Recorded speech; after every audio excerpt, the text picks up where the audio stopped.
Nous allons aborder maintenant, dans un chapitre 3, la Cour de cassation. La loi doit être la même pour tous. Mais cette égalité des citoyens devant la loi, elle ne peut se produire que s'il existe une juridiction suprême chargée d'unifier l'interprétation du droit par les juridictions qui lui sont inférieures. Et dans l'ordre judiciaire, depuis la Révolution française, cette juridiction suprême, c'est la Cour de cassation. Alors ce rôle d'unification de l'interprétation de la règle de droit, il est ici important à un double titre. Il est important tout d'abord parce qu'il permet d'expliquer la compétence de la Cour de cassation qui est seulement juge du droit. C'est ce que nous verrons dans une première section.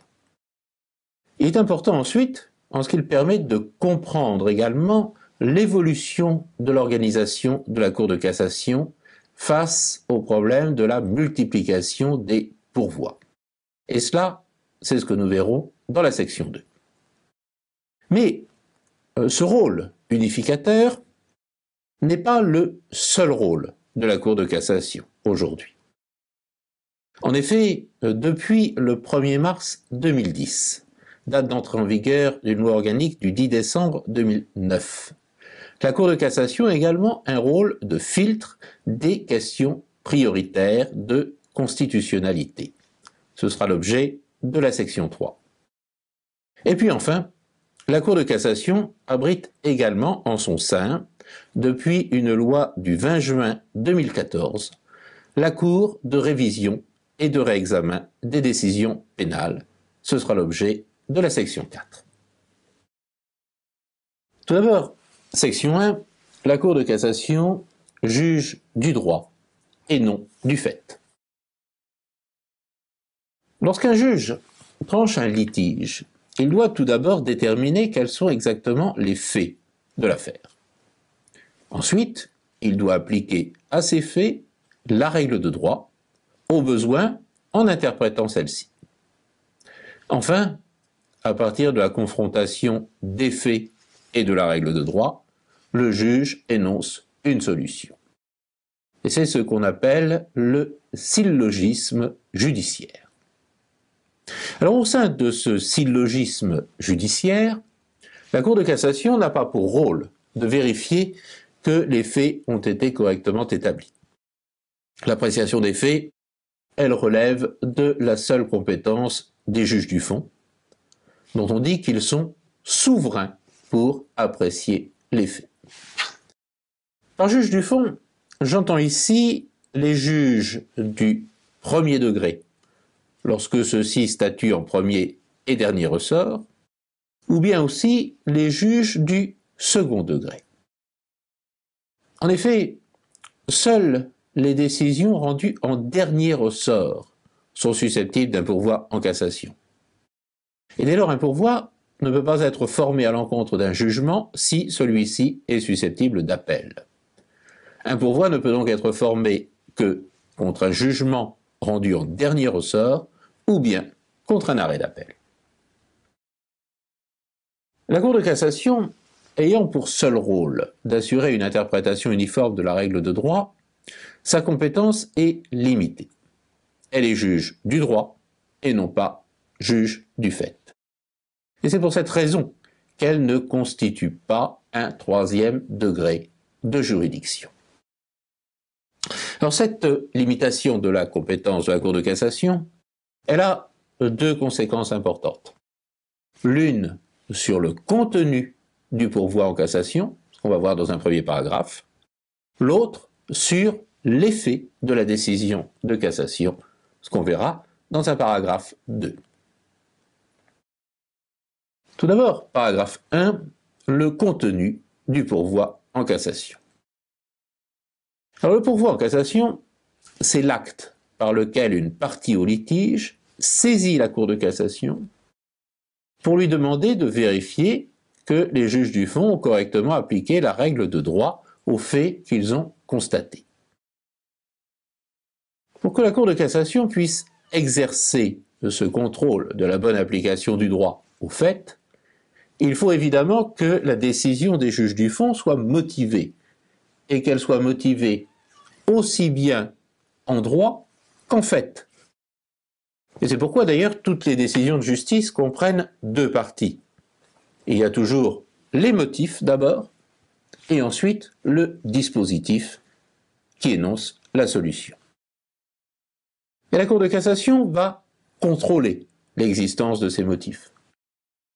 Elle va donc vérifier non seulement la bonne application de la règle de droit, mais aussi la bonne motivation de la décision. Il faut par exemple que les motifs y soient mentionnés, et qu'ils soient mentionnés d'une manière suffisamment précise. De ce fait, un pourvoi en cassation peut soumettre à la Cour de cassation principalement deux sortes de griefs qu'on appelle des moyens. Cela peut être soit des moyens faisant état d'une violation de la règle de droit, soit des moyens faisant état d'une mauvaise motivation de la décision, ce qu'on appelle le défaut de base légale lorsqu'il n'y a pas de motif, ou l'insuffisance de base légale lorsque les motifs sont insuffisants ou imprécis. Alors cette distinction entre ces deux catégories de moyens, elle est très importante. Elle est très importante parce que le sens de l'arrêt qui va être rendu varie considérablement selon que le pourvoi a invoqué l'une ou l'autre de ces deux catégories de moyens. Supposons tout d'abord que le moyen ait invoqué une violation de la règle de droit. Le demandeur au pourvoi fait donc valoir que selon lui, les juges du fond mal interprété, mal appliqué telle règle. Dans ce cas, si la Cour de cassation casse la décision attaquée, cela implique nécessairement que, selon elle, la solution donnée par les juges du fond était erronée. Maintenant, supposons à présent que le moyen ait invoqué seulement un défaut ou une insuffisance de base légale. C'est-à-dire que le demandeur au pourvoi fait valoir le fait que la décision attaquée est mal motivée. Cette fois, si une cassation intervient pour ce motif, cela n'implique pas nécessairement que la décision attaquée était erronée. Ça signifie seulement qu'elle était mal motivée.